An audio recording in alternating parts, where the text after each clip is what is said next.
Bonjour à tous. Bon, nous sommes le 24 mars, il est 2h40 du matin. J'ai sauté du lit pour vous communiquer deux astuces qui pourront probablement, si vous partagez cette vidéo, sauver des centaines, voire des milliers de vies. Oui, je pèse bien mes mots. Sauver des vies. Là, on n'est plus sur une vidéo pour rigoler, on est là pour sauver des vies. J'espère que vous allez partager. Bon, alors, je vous montre la première. Elle est toute simple.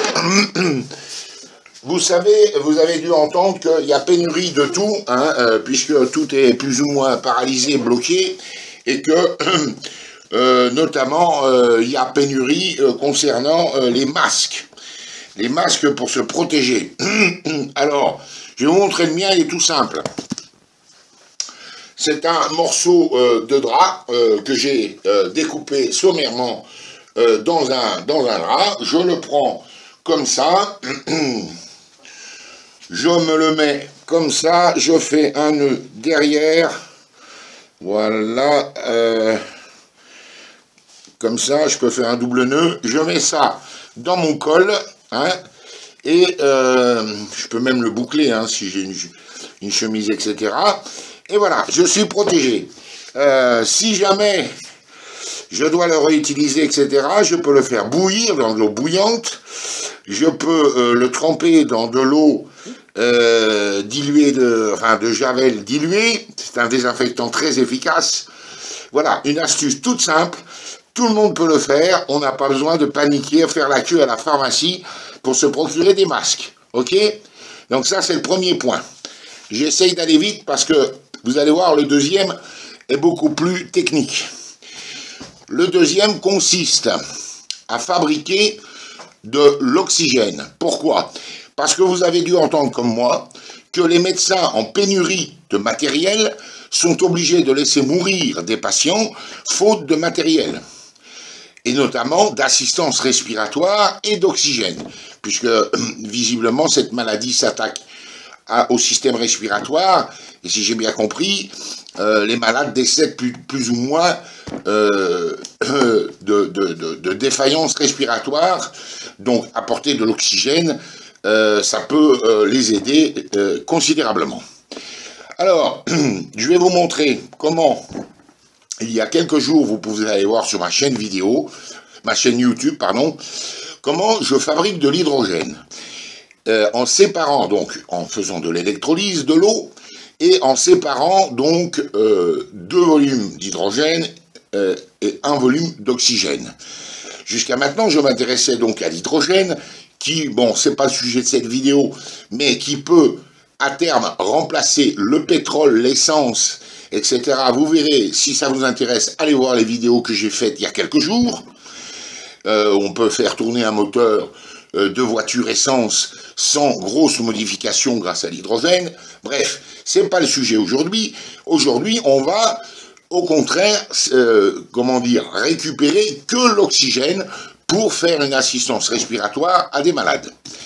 Alors, on va commencer par, je vais vous montrer la liste du matériel nécessaire et ensemble, on va construire un électrolyseur en quelques minutes capable donc de produire de l'oxygène pour soulager des malades.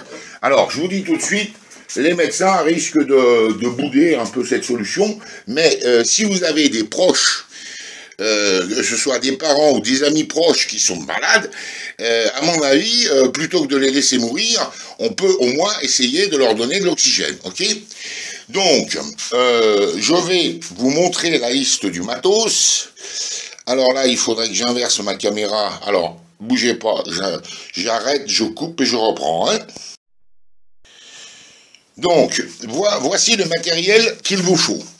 Bon, un bidon de 25 litres ou 30 litres fera l'affaire, un bidon de récup vide, des bouteilles de ce type de 2 litres, si possible, à laquelle on coupera le fond, hein, vous voyez ici, j'ai une bouteille entière, voilà, et là j'ai une bouteille où j'ai coupé le fond.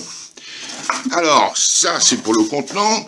Ensuite, pour faire donc les électrodes, donc anode et cathode, il vous faut de l'inox. Alors, on trouve de l'inox. Moi, j'ai utilisé pas mal ça, qui provient donc d'un tambour de machine à laver, hein, que je vous montre ici, que j'ai découpé. J'ai découpé mon tambour de machine à laver pour récupérer des plaques d'inox.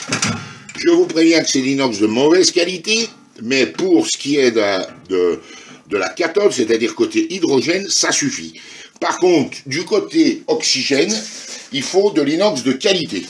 Alors pour savoir si vous avez de l'inox de qualité, je prends donc un aimant très puissant. Je prends de l'inox de mauvaise qualité, hein, hop, vous voyez, il est attiré. Je prends ça, vous voyez, ça, c'est de...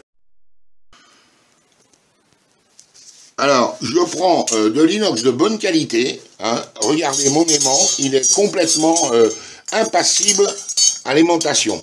Voilà, ça par exemple, si vous avez ça dans votre cuisine, c'est excellent pour faire une anode, c'est-à-dire côté oxygène.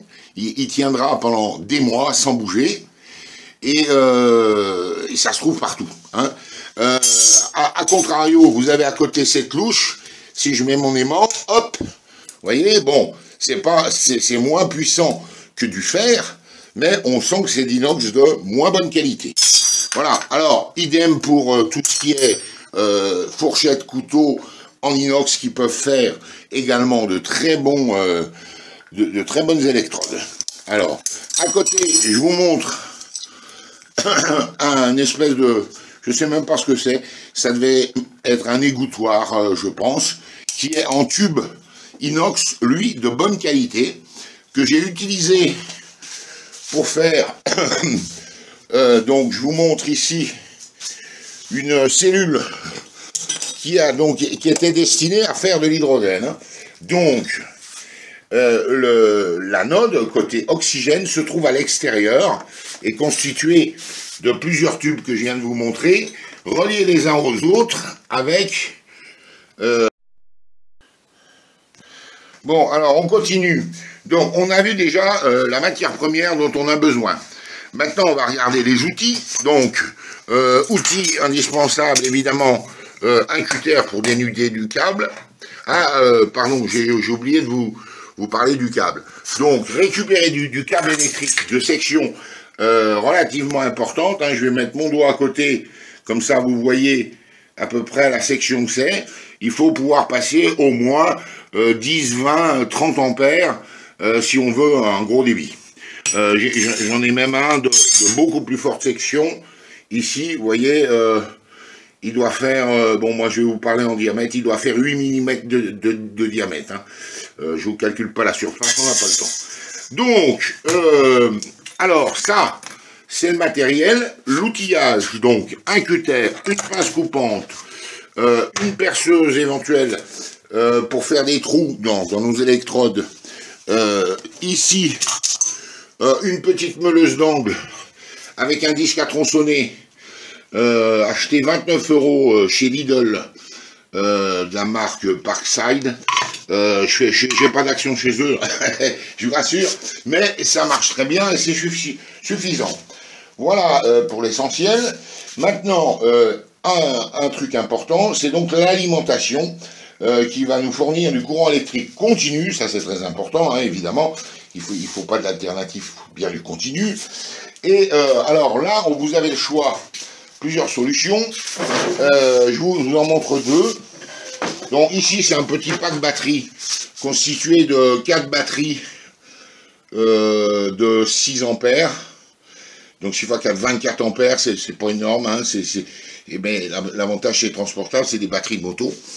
En fait, c'est juste des batteries tampons. Hein. Ce qui est important, c'est ce qui va les alimenter.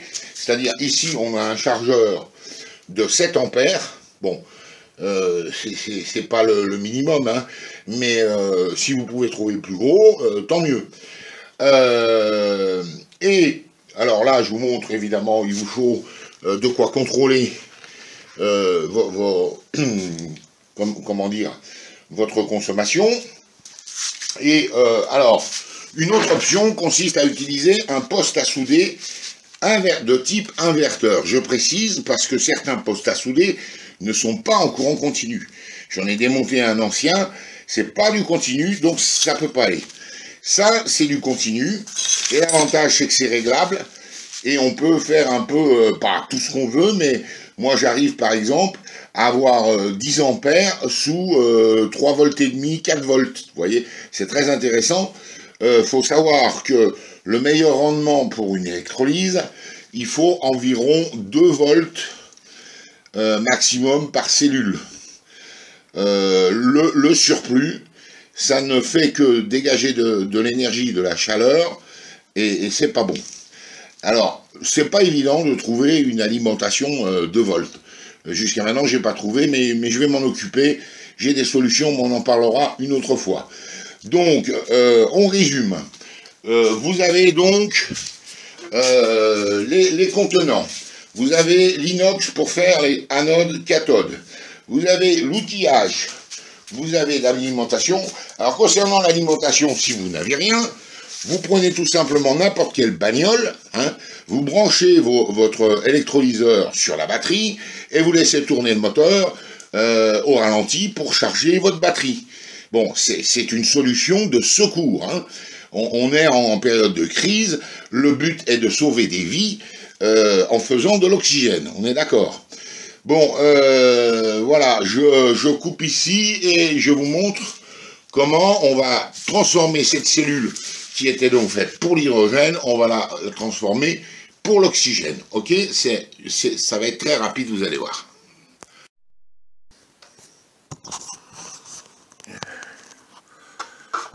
Donc on va transformer cette cellule qui était faite pour l'hydrogène en oxygène. Je coupe donc les colliers qui retiennent voilà. Donc là je vous montre donc notre anode qui est donc faite de tube inox de bonne qualité, qui a tourné environ 4 jours et qui est en parfait état. Ok, je retire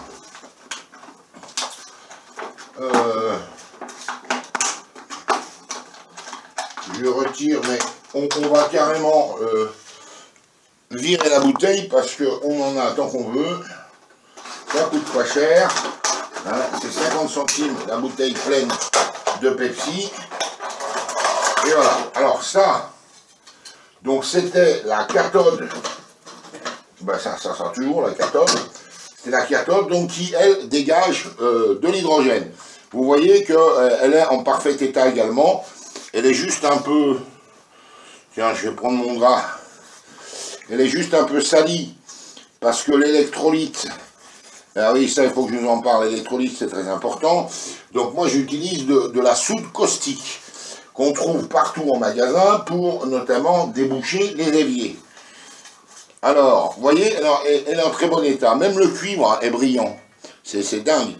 Alors, eh bien, on a dit qu'on inversait.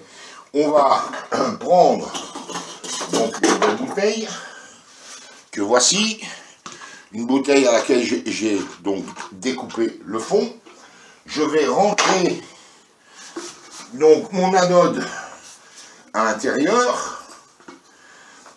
Voilà. Alors je précise, j'ai mis mon cuivre en plein milieu, comme ça, ça rayonne, on va dire, équitablement un peu partout. Hein. Je rentre ça dans ma bouteille. Voilà. Ok. Bon. Alors, il ne faut pas qu'elle tombe. Hein. Alors l'idéal, ça serait de la coincer avec quelque chose. Parce que si elle tombe au fond du bocal, l'oxygène va se mélanger à l'hydrogène, on aura du HHO qui est très explosif.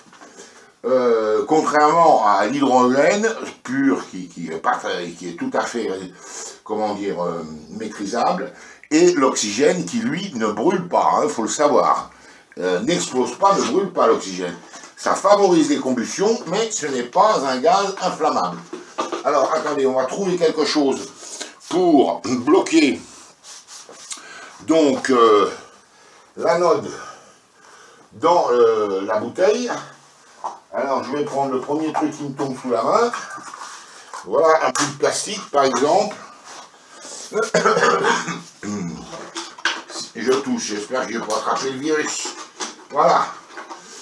Voilà, donc là, vous voyez, j'ai inséré un bout de plastique pour que mon électrode, mon électrode, mon anode, soit coincé dans la bouteille et ne dépasse pas du cul. Alors, on va la laisser brancher, elle est branchée.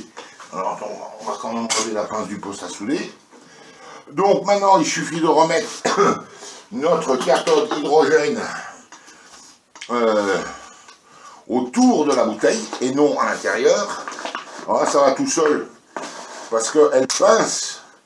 C'est formidable. On dirait que c'est fait pour. Alors on va la mettre intelligemment de manière à l'ajuster en face. Voilà. On est pas mal. Alors, voilà. Donc là, elle pince la bouteille, hein, puisque c'est de l'inox qui est relativement élastique. Donc, voilà le dispositif. On a donc notre anode pour l'oxygène à l'intérieur. On va capturer que l'hydrogène à la sortie de la bouteille. Et on aura l'hydrogène qui, lui, va s'échapper librement. Il suffit de travailler dans une pièce aérée et avec une ventilation sur le dessus, puisque l'hydrogène étant très léger, il va s'échapper dès qu'il va trouver une cheminée ou n'importe quel interstice verticalement, il va chercher à s'échapper vers le haut, d'accord? Alors, soit on fait en plein air, soit on fait dans une pièce adéquate. Donc, maintenant, on a notre cellule qui est prête. Il suffit de la replonger dans le bain. Voilà. Je la plonge. Je vais donc utiliser le même système. Je prends un bouchon. Je prends le bouchon de la bouteille, hein, je perce un trou, j'y rentre un tuyau. Alors là, bon, j'ai plusieurs, vous voyez, il y a plusieurs tuyaux, du plus petit au plus gros. Ça, notamment, c'est du tube d'irrigation qui coûte 3 francs 6 sous. Hein, ça doit coûter 20 € le rouleau de 25 mètres, non, 50 mètres, 20 ou 25 €. Donc ça, on en trouve partout. Je pense que vous allez vous débrouiller pour ça. Bon, donc quand on a percé notre trou dans le bouchon, on rentre le tuyau et ensuite on prend un pistolet à colle à chaud. Voilà l'engin. Hein. Faut attendre, on va dire, 5 minutes qu'il chauffe. On rentre notre bâton de colle par là et hop, on étanchéifie de chaque côté. Alors, bon, moi j'utilise ça, c'est pas mal, ça fonctionne, hein, ça fait une semaine là, que je fais de l'hydrogène, il n'y a pas de souci. Mais je préconise quand même d'utiliser un mastic qu'on trouve partout, de marque Sikaflex. C'est un mastic polyuréthane qui a l'avantage de rester souple et une très bonne adhérence sur tous les matériaux. Donc si vous pouvez vous procurer une cartouche de Sikaflex, c'est plus long à sécher évidemment que ça, parce que ça, au bout de 3 minutes, on est opérationnel. Et donc, il suffira de mettre votre bouchon sur la bouteille, votre tuyau. Alors là, vous avez le choix. Moi, j'utilise un truc hyper simple. C'est des sacs poubelles. Alors, je vous en montre un. Donc, ça m'a permis de capturer de l'hydrogène. J'ai capturé en une semaine des centaines de litres. Donc, c'est un sac poubelle. Je rentre un tuyau à l'intérieur, je le serre bien, je l'entortille, je le scotche bien sur une bonne longueur. et ça arrive à être étanche à l'hydrogène, donc à l'oxygène, aucun problème, hein, c'est beaucoup moins volatile l'oxygène. Donc là, vous voyez, j'ai même mis une fermeture, hein, qui est une pince à linge. Donc, il suffit de brancher votre tuyau sur le bouchon de notre cellule, et là, vous aurez de l'oxygène dans ce ballon.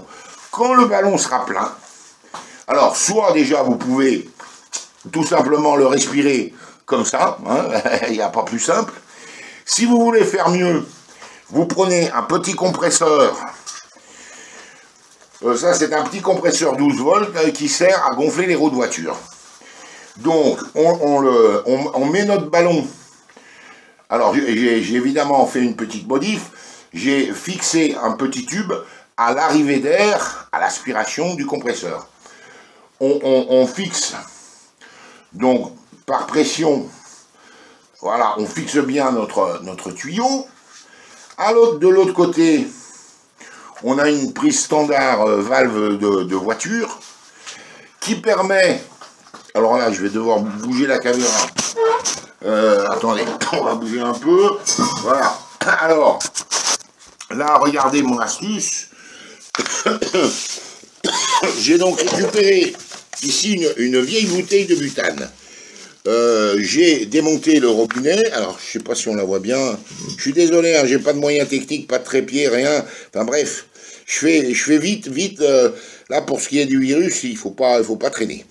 Donc, j'ai démonté le robinet, j'ai laissé plus de 24 heures s'évaporer les traces de butane, j'ai refermé, j'ai pris un détendeur gaz français que j'ai percé à l'intérieur, donc qui est mort, hein, c'est plus un détendeur, c'est un simple raccord maintenant. Je l'ai percé pour pouvoir me fixer sur ma bouteille. Là, j'ai mis donc un tuyau avec au bout une valve de chambre à air de vélo, hein, mais c'est les mêmes que pour les voitures. Je me branche. Donc, je suis désolé, je suis obligé de tenir le téléphone d'une main. Et voilà, alors je me branche mon compresseur. Ah ben dis donc, je tousse. Alors, ça c'est plutôt le tabac, hein, c'est pour le virus. Donc, voilà, là par exemple, hein, on est prêt. Alors, bougez pas. Donc, voilà, là, donc, on est opérationnel pour comprimer notre oxygène. Alors attention, de mémoire, l'oxygène ne doit pas rentrer en contact avec de la graisse. Là, ça devient dangereux, voire explosif. Bon, donc, on résume. Alors, imaginons, j'ai mon sac gonflé d'oxygène qui va arriver sur mon petit compresseur 12 volts qui va donc remplir ma bouteille, ok? Et là, évidemment, pour alimenter mon compresseur, j'ai une petite batterie 12 volts où je branche donc le plus le moins sur cette batterie. Voilà, alors je pense qu'on a fait le tour. Il nous faut donc ainsi une chose très importante, donc l'électrolyte est faite, enfin personnellement je la fais avec donc de la soude caustique.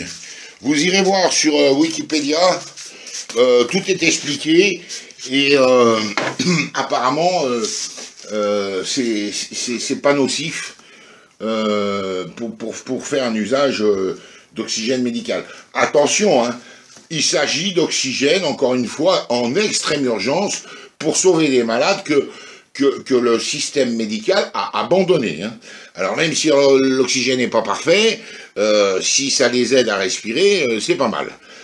Donc ça c'est de la soude caustique que j'ai donc acheté ici en Espagne. Ça sert à déboucher les éviers, boucher. Et j'ai aussi du bicarbonate de soude. Alors là c'est pareil, je pense qu'il n'y a pas de toxicité au niveau d'un usage, on va dire, alimentaire. Alors, je mets un peu des deux, et suivant ce que j'obtiens comme ampérage, parce que donc le but c'est de rendre conducteur l'eau, hein. parce que l'eau pure, on le sait, c'est isolant, hein, le courant ne passe pas dans l'eau pure. Donc on rajoute ces produits pour rendre l'eau conductrice d'électricité.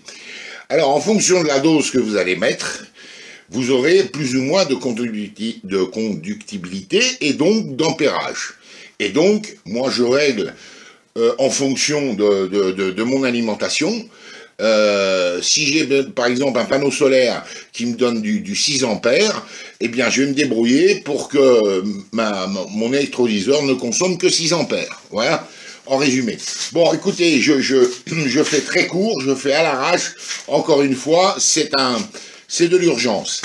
Alors, je tiens à remercier l'internaute David de Smet qui sur le site, sur la page HHO francophone, a eu cette idée de proposer nos services, enfin, je parle de ceux qui fabriquent de l'hydrogène ou de l'oxygène ou le fameux HHO. Alors HHO, c'est quoi? C'est le mélange d'hydrogène et d'oxygène, c'est-à-dire on fait une électrolyse, mais on récupère à la fois l'hydrogène et l'oxygène.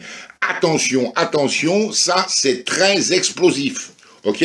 Et ça ne peut pas ou quasiment pas se comprimer. À 10 bars, ça explose. À moins de 10 bars, ça explose spontanément, ok? Donc je tiens à mettre en garde les gens, qu'on ne traite pas aussi de fous dangereux qui met la vie des gens en péril. Moi, ce que je viens de vous proposer, il n'y a normalement aucun risque. L'hydrogène va s'échapper librement, vous vous mettez dans une pièce aérée ou dehors, et il n'y a pas de souci, hein. Et l'oxygène, encore une fois, n'est pas explosif, n'est pas un gaz combustible, c'est un comburant, attention. D'ailleurs, vous ferez l'expérience, je pourrais vous la faire, vous aurez de la mousse qui va se former sur le bain de l'électrolyseur, vous baladez une flamme et vous verrez que l'hydrogène va faire un petit pouf, un petit pet. Par contre, l'oxygène, il va pas bouger une oreille, ok? Donc c'est comme ça d'ailleurs qu'on vérifie si on a bien séparé nos gaz. Si on n'a que de l'oxygène, la flamme, vous mettez une flamme contre les bulles. Ah oui, ça j'ai oublié de vous préciser, vous pouvez rajouter une goutte de produit vaisselle, pas trop parce qu'après ça mousse, une goutte de produit vaisselle pour avoir justement des bulles qui vous permettent justement de tester ce qu'il y a à l'intérieur de la bulle. Si c'est de l'oxygène, la bulle va s'éclater sans rien faire. Si c'est de l'hydrogène, elle va faire un petit pouf, hein, un petit pet. Si c'est du HHO, ça va péter très fort. Voilà. Mélange, encore une fois, hydrogène-oxygène. Bon, je crois que je vous ai tout dit. Il est 3h15 du mat. Je vais vite faire le montage et publier ça. Alors, je compte sur vous pour partager. Vous savez, le petit symbole qu'on voit partout, c'est un petit point avec 2 barres sur 2 autres petits points. Ça veut dire partager, c'est sur les téléphones, sur les ordis, sur les tablettes, etc. Pourquoi? Parce que là, il s'agit de sauver des vies humaines, ok?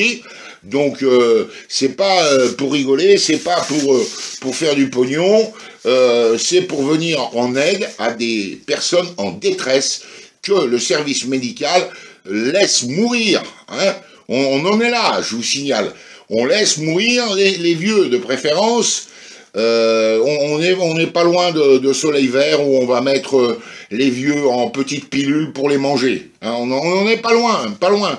Et vous allez voir qu'avec la crise que provoque ce virus, il va falloir trouver des solutions de survie, et là, le survivalisme va prendre toute sa valeur. Bon, allez, j'arrête de causer, il faut qu'on avance. Alors, partagez, s'il vous plaît. Là, je demande même pas de l'aide sur mon compte Tipeee pour me payer une caméra et un trépied. J'en ai rien à foutre, mon téléphone suffit, mais je vous demande simplement de partager. Hein, un truc qui est pourtant pas compliqué, mais je l'ai vu dans d'autres causes, on dirait que on va se casser le petit doigt, le doigt en cliquant partager. Bon. Allez, je vous laisse et à très bientôt.